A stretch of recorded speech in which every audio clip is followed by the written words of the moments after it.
Los liberales, los creyentes en las libertades económicas, políticas, sociales, son una minoría en el mundo y estas libertades están bajo ataque en muchos países del mundo por regímenes populistas o por movimientos políticos que buscan coartar estas libertades.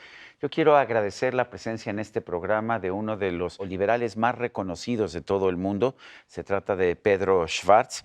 Él es quizás el liberal más importante de la España en la actualidad. Tomó parte en protestas estudiantiles desde muy joven durante el régimen de Francisco Franco. Posteriormente fundó y lideró la Unión Liberal, después Partido Liberal en 1983. Fue presidente de la Mont Pelerin Society y ha publicado muchos libros, entre ellos Prohibido Prohibir, Empresa y Libertad y La Nueva Económica Política de John Stuart Mill. Don Pedro Schwartz, gracias por enlazarse con nosotros desde España. Y estamos viendo una situación en el mundo en que parece que el mundo está abandonando las soluciones liberales. Después de la caída del muro de Berlín en 1989, pareció que la democracia liberal era el camino de todo el mundo, pero cada vez vemos más a regímenes populistas que piensan que la forma de salir adelante es restringir las libertades individuales. ¿Qué opina usted? ¿Cómo está usted viendo la situación en Europa y en otros lugares del mundo? La veo con preocupación, no solo en Europa, sino en muchos lugares del mundo. No es una situación tan mala como la de los años 30. Estoy leyendo una biografía de Hayek y ahí nos muestra a Hayek luchando por las libertades en situaciones mucho peores que la nuestra. Pero la inclinación que es hacia más intervencionismo y hacia menos libertad. Y sobre todo porque aparecen grandes regiones o países que están moviéndose contra las libertades personales, las libertades políticas y las económicas. Me refiero a gran parte de América Latina y también a Rusia y a China. Están creando unos centros antiliberales que nos preocupan mucho. De hecho, vimos que muchos países que tenían ya regímenes democráticos, estoy pensando en Rusia, pues simple y sencillamente están derivando hacia un autoritarismo cada vez más claro. Pero incluso países en Europa como Hungría, como Polonia, que tenían también pues un sistema liberal democrático, se están volviendo más autoritarios. ¿Qué está pasando? ¿Por qué se ha vuelto nuevamente atractivo el autoritarismo? Primeramente por el nacionalismo. Hay muchos grupos de personas y de países que se sienten perdidos en un mundo más abierto, en un mundo más global, porque eso tiene naturalmente algún coste. La transformación hacia la libertad es costosa y puede hacer daño a algunos pequeños grupos. Y veo que en esos países hablan de su nación y de su cultura como si fuese contraria a lo que es la cultura de la libertad. Y eso está ocurriendo también en China. Es muy lamentable que el COVID, la enfermedad del COVID, haya empujado a alejarnos de la libertad. Incluso cuando se ve el fracaso del manejo del COVID en China, sin embargo, no se toma la lección de que las decisiones dictatoriales, cuando se equivocan mucho. Y entonces nos dicen, bueno, mire usted qué bien lo ha hecho China, lo ha hecho fatal. Y ha habido protestas contra ello. Y eso no acaba la gente. Miedo al cambio, miedo a la libertad y miedo a la pérdida de identidad nacional. España vivió un gran resurgimiento económico en los años 80, conforme fue abriendo su economía, se integró a la Unión Económica Europea, a la Comunidad Económica Europea en aquel entonces, y sin embargo hoy vemos que se están restableciendo toda suerte de reglamentos gubernamentales, restricciones a la inversión. ¿Qué opina de eso, Pedro? Opino que es quizá algo que pueda pasar. El gobierno que tenemos ahora es un gobierno que es muy socialista y que está aliado con enemigos de la libertad, pero es posible que en las próximas elecciones haya una corrección de ese rumbo. Me preocupa más lo que está ocurriendo en Europa. Europa está intentando construir un Estado cerrado, controlado, reglamentado, y no es eso lo que debería ser el ideal de Europa. Aunque me preocupo más que por España, me preocupo por lo que ocurre por la dirección desde Bruselas, esa dirección de crear un Estado bien controlado, que, por cierto, ha ido muy mal desde el punto de vista monetario, puesto que sufrimos una gran inflación, y además también porque desde Bruselas se está intentando reglamentar todos los países y eso produce alguna reacción como la que estamos notando. Don Pedro, ¿cuáles son las medidas que se están aplicando desde Bruselas, desde la capital europea, y que afectan las libertades económicas de los europeos? Se ha buscado el pretexto del daño que ha producido el COVID para hacer que la Comisión Europea sea más activa. Ha dado esta Comisión Europea un paso muy preocupante. Y así, por primera vez, endeudarse la propia Comisión, endeudarse en los mercados internacionales. Y luego ese dinero que han conseguido, repartirlo entre los miembros de la Unión Europea, diciéndoles en qué tienen que emplearlo. Es decir, nos estamos encontrando, aunque los que mandan en la Comisión Europea creen que saben cómo tienen que desarrollarse las economías.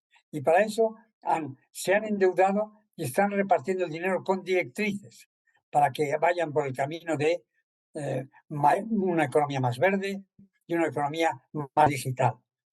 Yo siempre les pregunto, cuando me hablo con esa gente de Bruselas, digo, si usted es tan listo, ¿por qué no es millonario?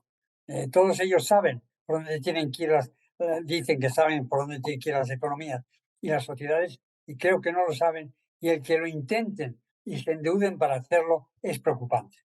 En América Latina estamos viendo un renacimiento de la admiración a regímenes como el de Cuba, el de los hermanos Castro, que ahora está encabezando Miguel Díaz-Canel. Pero también lo vemos en algunos países de Europa, en España en particular, gente que presenta a Cuba como un ejemplo de lo que hay que seguir para tener una sociedad más justa. ¿Qué opina usted? Son una minoría los que dicen eso de Cuba. La verdad es que la situación en Cuba y sobre todo la cantidad de cubanos que han salido de Cuba porque allí no pueden vivir y han ido a otros países de América Latina y también vienen a España, eso creo que corrige cualquier tentación de seguir los caminos de los comunistas cubanos.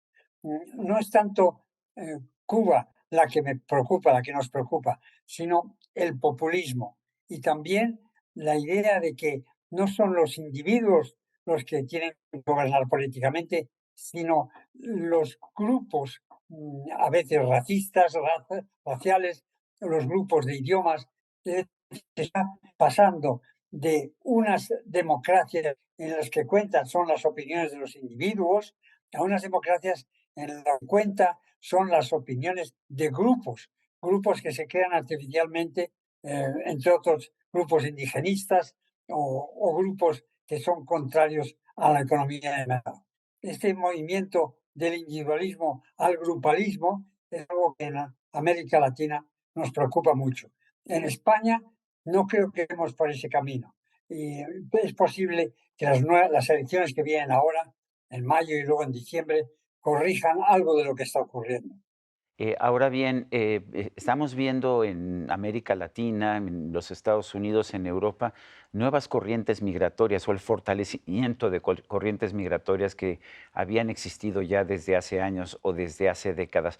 ¿Cuál es el mensaje de estas fuertes corrientes migratorias que llegan, por ejemplo, a Europa? Hay cientos de miles de refugiados o cientos de miles de migrantes por razones económicas que quieren entrar a Europa, que quieren entrar a Estados Unidos, que quieren salir de Venezuela, que quieren salir de Cuba o salir de los países de África. ¿Cuáles son las lecciones?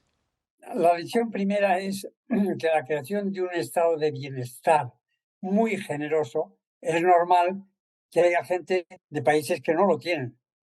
Por eso ese estado de bienestar ahora en España se da a los jóvenes dinero sin trabajar, para que tengan un mínimo de bienestar, sin que tengan que trabajar a cambio de ello. Esa idea de que hay una libertad de educación, libertad de medicina, y libertad de trabajo. Todo eso es atractivo y naturalmente la gente vendrá a ello.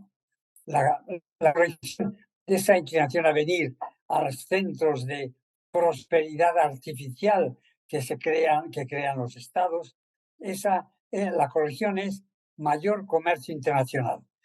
El comercio internacional es un sustituto de las migraciones. En la medida en que la Unión Europea, los Estados Unidos y otros países cierran el comercio con aranceles, con reglamentaciones, entonces el que no pueda vender aquí en Europa o en Estados Unidos, pues vende personas y esas van a los sitios. Es el camino de la libertad comercial, es algo en lo que estamos fallando los países adelantados y lo pagamos de esa manera. Debería ser mucho más libre el comercio, pero la intención es siempre reducirlo para no hacer daño a los grupos establecidos. Don Pedro, estamos viendo también una serie de políticas climáticas de distintos gobiernos en el mundo, particularmente de países desarrollados. Creo que todos queremos tener un medio ambiente más limpio, todos queremos reducir las emisiones a la atmósfera, pero ¿son correctas las medidas que se están tomando? ¿Son medidas muchas veces impuestas desde Washington o desde Bruselas? ¿Son las medidas adecuadas? Son medidas, me parecen a mí, exageradas. El problema existe, habrá que ver si es tan grave como dicen, que es preocupante, pero no es tan grave. Yo aquí me atrevo a irme a 2 siglos atrás, a Tomás Malthus, el que nos predijo al mundo occidental que la población crecería más que los recursos y que vendrían guerras y hambres sin evitarlo. Creo que estamos volviendo a una actitud malthusiana. ¿Cómo falló Malthus? Porque no previó el avance técnico, el avance de la ciencia y de la tecnología. Y ahora estamos pensando que los sistemas técnicos que podrían sustituir el modo en que consumen la energía, esos sistemas no van a avanzar.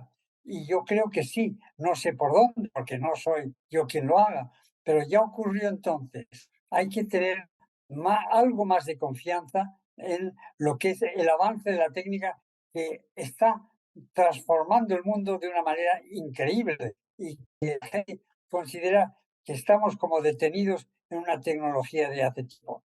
Y, y la otra cuestión importante de, de este mundo verde que quieren crear es el darse cuenta de que en el año, pongamos 2050, que es cuando están poniéndose todas las miradas para mejorar la atmósfera, en el año 2050 los americanos, los europeos, los países adelantados serán mucho más ricos.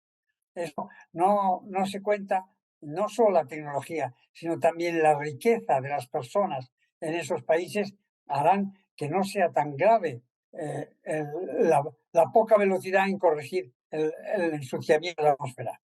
Yo tengo más confianza tanto en la técnica y en la ciencia como también en el hecho de que al ser más ricos parece un poco raro que nosotros que somos menos ricos estemos mejorando en la situación para nuestros hijos y nietos futuros que van a ser lo más.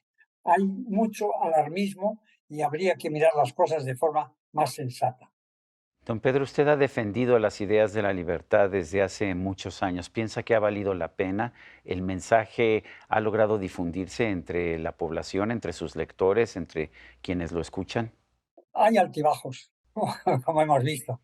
Nosotros nosotros un grupo más bien pequeño en los países del mundo, seguimos luchando por la libertad porque hasta ahora las libertades son las que nos han dado la prosperidad.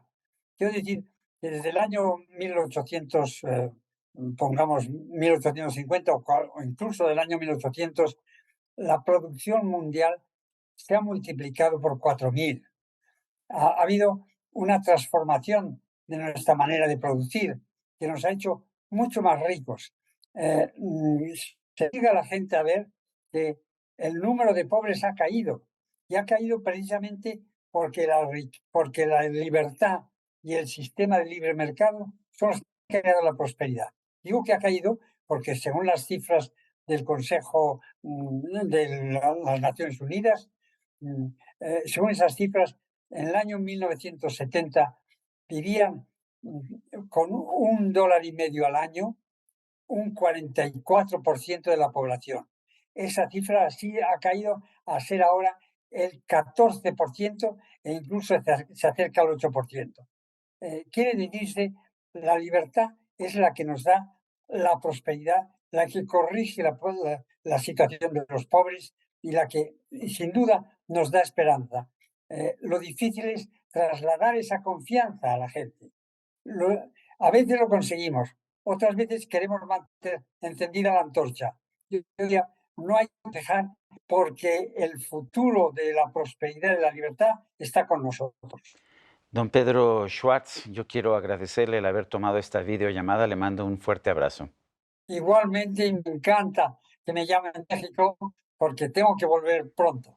Muy bien, gracias. Y a usted, amigo, que al vernos y escucharnos hace posible este programa, se lo agradezco también. Esto es todo por hoy, pero no se lo olvide. Nos vemos la próxima.